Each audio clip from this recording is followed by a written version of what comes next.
పుణ్యక్షేత్రమైన అమరేశ్వర ఆలయంలో మహాశివరాత్రి బ్రహ్మోత్సవ వేడుకలు ఘనంగా ప్రారంభమయ్యాయి. కృష్ణానది తీరాన ఉన్న బాలచాముండికా సమేత అమరేశ్వర ఆలయంలో మహాశివరాత్రి సందర్భంగా ఆలయ అధికారులు ప్రత్యేక ఏర్పాట్లు చేశారు.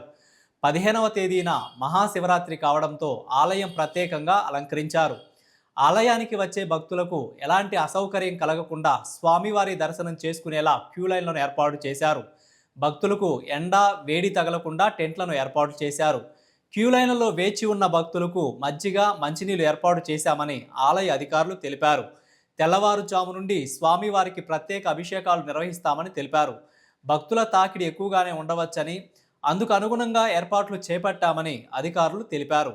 భక్తులు తెల్లవారుజామున కృష్ణానదిలో పుణ్యస్నానాలు సులభంగా చేసుకునేలా తీరాన జల్లు స్నానాలకు ఏర్పాట్లు చేశామని అన్నారు. బాలచాముండికా సమేత అమరేశ్వరుని దర్శించుకునేందుకు పటిష్ట ఏర్పాట్లు చేపట్టామని ఆలయ ఈవో రేఖ తెలిపారు. 17వ తేదీ సాయంత్రం వైభవంగా రథోత్సవం నిర్వహిస్తామని అన్నారు.